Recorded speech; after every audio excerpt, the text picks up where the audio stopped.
সবাইকে আজকের এই আলোচনায় স্বাগত। চলুন কোনো ভনিতা না করে সরাসরি মূল কথায় আসি। আজ আমরা মানুষের মনের খুব গভীর কিন্তু দারুণ একটি মনস্তাত্ত্বিক দিক নিয়ে কথা বলবো। আর সেটা হলো আমাদের ভেতরের আসল রূপ আর বাইরের লোক দেখানো রূপের মাঝে যে একটা বিশাল আকাশ পাতাল পার্থক্য আছে সেই বিষয়টা। একটু খেয়াল করলেই দেখবেন এই পার্থক্যটা কিন্তু আমাদের প্রতিদিনের প্রায় প্রতিটি সিদ্ধান্তকে প্রভাবিত করে। আমরা ভেতরে আসলে ঠিক কে আর বাইরের মানুষকে আমরা কি দেখাচ্ছি, এই দুয়ের যে চিরন্তন দ্বন্দ্ব, সেটাই আমাদের আজকের আলোচনার মূল বিষয়। মানুষ হিসেবে আমাদের সবার ভেতরেই কিন্তু একটা খুব সাধারণ আকাঙ্ক্ষা কাজ করে। আমরা সবাই চাই অন্যেরা আমাদের পছন্দ করুক, আমাদের ভালো বলুক, সম্মান করুক। আর সমাজ থেকে এই প্রশংসা পাওয়ার লোভে আমরা খুব সতর্কভাবে নিজেদের একটা নিখুঁত বাইরের রূপ বা ইমেজ তৈরি করে ফেলি। এই ইমেজটাকেই আমরা বলছি ছবির মানুষ। এই সুন্দর করে সাজানো ছবির মানুষটাকেই আমরা প্রতিদিন বাইরের পৃথিবীর সামনে তুলে ধরি।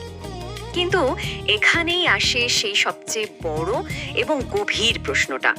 আমরা বাইরে যে সুন্দর নিখুঁত ছবিটা দেখাচ্ছি, আমাদের ভেতরের আসল মানুষটিও কি ঠিক তেমনই? এই অমিল বা সংযোগহীনতা বোঝার জন্য চলুন চমৎকার একটা গল্প শোনা যাক। গল্পটা এক গ্রামের, যেখানে অত্যন্ত সম্মানিত একজন মানুষ বাস করতেন।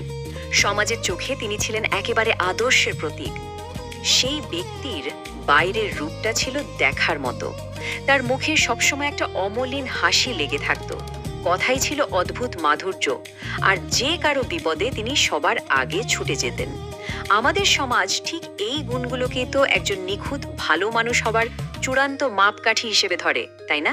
সবাই তাকে দেখতো আর ভাবতো, বাহ, এর চেয়ে ভালো মানুষ তো আর হতেই পারে না। পর্ব 1, সন্ন্যাসীর উপলব্ধি। একদিন সেই গ্রামে একজন জ্ঞানী এবং খুব তীক্ষ্ণ দৃষ্টি সম্পন্ন এক সন্ন্যাসী এলেন। তিনি কিছুদিন সেখানে থাকলেন, সবার আচরণ খুব শান্তভাবে লক্ষ্য করলেন, কিন্তু কাউকে বিচার করলেন না। একদিন তিনি সেই নিখুঁত মানুষটিকে অত্যন্ত সহজ অথচ বুকে বিঁধে যাওয়ার মতো একটা প্রশ্ন করলেন। তিনি জিজ্ঞেস করলেন, আপনি কি সত্যি তেমন যেমনটা মানুষ আপনাকে দেখে?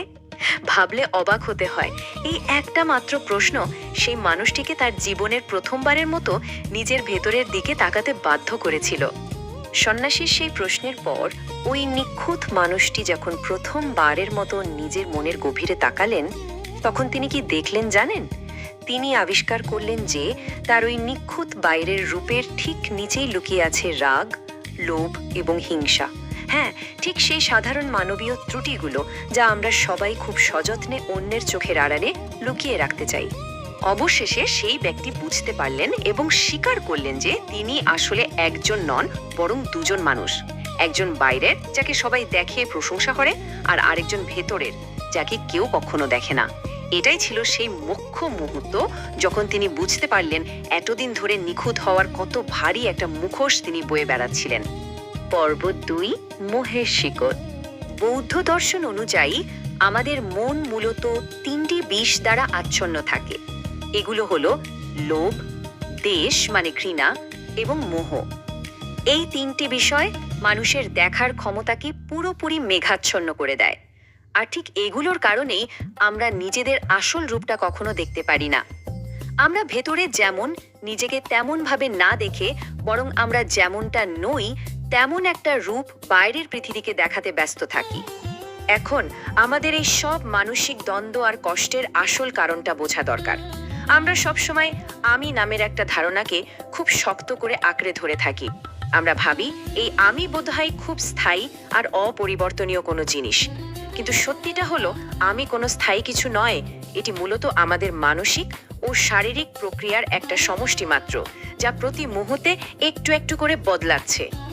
আর মূল সমস্যাটা শুরু হয় ঠিক সেখানেই, যখন আমরা মেনে নিতে পারি না যে আমরা প্রতিনিয়ত বদলাচ্ছি আর আমাদের মাঝেও ত্রুটি থাকতে পারে।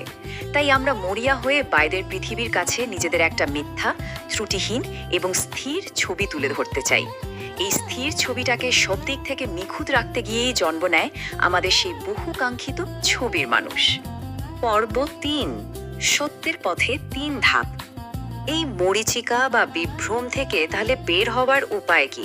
মূল দর্শনের জন্য 3টি নির্দিষ্ট ধাপের কথা বলা হয়েছে: সতী, সম্মাদৃষ্টি এবং চিত্ত ভাবনা। এই ধাপগুলো একেবারে একটার উপর আরেকটা গাঁথা। চলুন খুব সহজে দেখে নিই এগুলো কিভাবে আমাদের সাহায্য করতে পারে। প্রথম ধাপ হলো সতী বা স্মৃতি। এর মূল কথা হলো খুব মনোযোগের সাথে নিজের মনকে শুধু পর্যবেক্ষণ করা।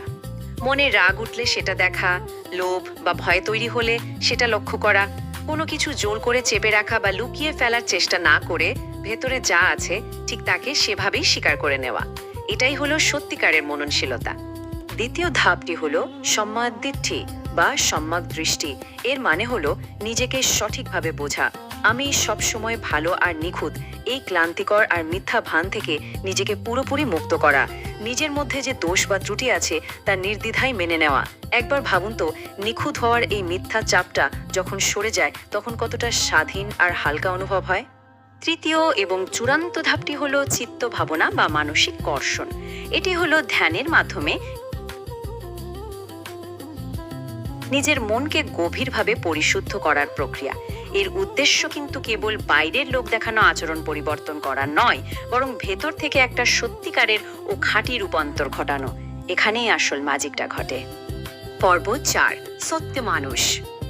এই পুরো ব্যাপারটা ভাবলে দেখবেন একদিকে আছে ছবির মানুষ, যার বাইরের রূপটা খুব সুন্দর, কিন্তু এই নিখুঁত ভান ধরে রাখতে গিয়ে তার ভেতরটা সবসময় অস্থির আর শান্তিশূন্য থাকে। আর অন্যদিকে আছে সত্য মানুষ, যার ভেতর এবং বাহির একেবারেই এক। তার কোনো ভনিতা নেই, কোনো মুখোশ নেই, যার ফলে সে উপভোগ করে এক গভীর ও অবিচল মানসিক শান্তি।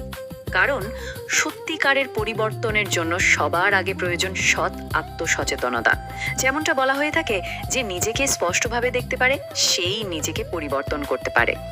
একদম খাঁটি কথা, তাই না? যতক্ষণ পর্যন্ত আমরা নিজেদের ভুলগুলোকে স্পষ্টভাবে দেখতে বা স্বীকার করতে না পারবো, ততক্ষণ পর্যন্ত কোনো প্রকৃত পরিবর্তন আসলেই সম্ভব নয়। তাহলে আজকের এই সম্পূর্ণ আলোচনার মূল নির্যাসটা কি দাঁড়ালো?